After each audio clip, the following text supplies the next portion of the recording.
Welcome to ATR TV Telugu. ప్రభుత్వం super 6 పథకాలు అమలు చేయాలంటూ షర్మిల విజయవాడలో నిరసనకు దిగారు. దాలి బచావో పేరిట నిర్వహించిన ఆందోళనలో ఆమె ప్లేటుపై గరిటతో బాధతో నిరసన వ్యక్తం చేశారు. ప్రభుత్వ పథకాలు పేర్లు మారుస్తే అది కూడా ఒక విజయమేనట. ఒక కేంద్ర మంత్రి విశాఖ స్టీల్కు పర్యటన చేస్తే అది కూడా విజయమేనట. మరి ఇవి విజయాలు అని మీరు చెప్పుకుంటుంటే ఇక మీరు సూపర్ 6 ఏం అమలు చేస్తారు అని మాకు అనుమానం వస్తుంది. చంద్రబాబు గారికి మళ్ళీ చెప్తున్నాం, చంద్రబాబు గారు ఈ రోజు వరకు కూడా మాట్లాడుతున్న మాటలు ప్రభుత్వానికి ఇబ్బందిగా ఉంది, డబ్బులు లేవు అని మాట్లాడుతున్నారు. కానీ చంద్రబాబు గారు మీకు ఎన్నికలప్పుడే తెలుసు 11 లక్షల కోట్ల రూపాయలు మన రాష్ట్రం మీద అప్పు ఉంది అని తెలిసి అన్ని వాగ్దానాలు ఇచ్చారు. సూపర్ 6 కాదు, సూపర్ 6 తో పాటు 3 సెంట్ల భూమి ఇస్తామన్నారు.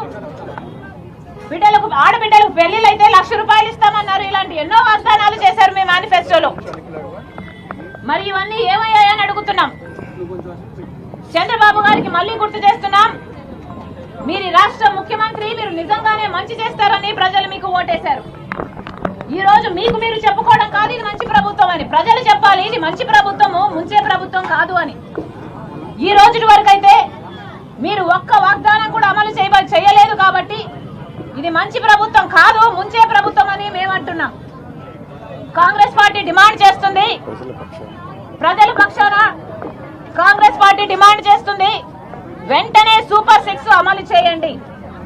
అసలు మీరు ఒక్కొక్క పథకానికి ఎంత డబ్బు ఖర్చు పెడుతున్నారు, ఎప్పటి నుంచి ఖర్చు పెడుతున్నారు, ఎప్పుడు అమలు చేస్తారు, ఒక శ్వేతపత్రం రిలీజ్ చేయాలని. ఇది మంచి సర్కార్ అయితే చంద్రబాబు గారు అంత పబ్లిసిటీ ఇచ్చి సూపర్ 6 కారణంగా అధికారంలోకి వచ్చారు. మరి సూపర్ 6 వాగ్దానాలలో ఒక్కటి కూడా ఎందుకు అమలు చేయటం లేదు? మరి ఇది మంచి ప్రభుత్వమా లేక ముంచే ప్రభుత్వమా? చంద్రబాబు గారు, కూటమి సర్కారు సమాధానం చెప్పాలి. సూపర్ 6 భాగంగా సూపర్ 6 లో భాగంగా చంద్రబాబు గారు 20 లక్షల ఉద్యోగ అవకాశాలు కల్పిస్తామని చెప్పారు. అంటే సంవత్సరానికి 4 లక్షల ఉద్యోగ అవకాశాలు చంద్రబాబు గారు కల్పిస్తామన్నారు. మరి ఆ దిశగా ఏ పరిశ్రమలు వస్తున్నాయి, ఏ ఇండస్ట్రీని కాన్సన్ట్రేట్ చేస్తున్నారు, ఐటీ కంపెనీలు ఏవి, ఇవి ఏవి ప్రణాళికలో కనిపించడం లేదు. ఇది కాకుండా ప్రభుత్వ ఉద్యోగాలు మన రాష్ట్రంలో 7 భర్తీ చేయాల్సి ఉంది. మరి వాటి గురించి ఏమిటో చంద్రబాబు గారు సమాధానం చెప్పాలి. సూపర్ 6 లో భాగంగా అన్నదాత సుఖీభవ అని చంద్రబాబు గారు ప్రతి రైతుకు 20,000 రూపాయలు ఇస్తామని చెప్పారు. మరి ఈ సీజన్ గడిచేపోయింది. ఈ సంవత్సరం చంద్రబాబు గారు ఎగ్గొట్టే ప్రయత్నం చేస్తున్నారా?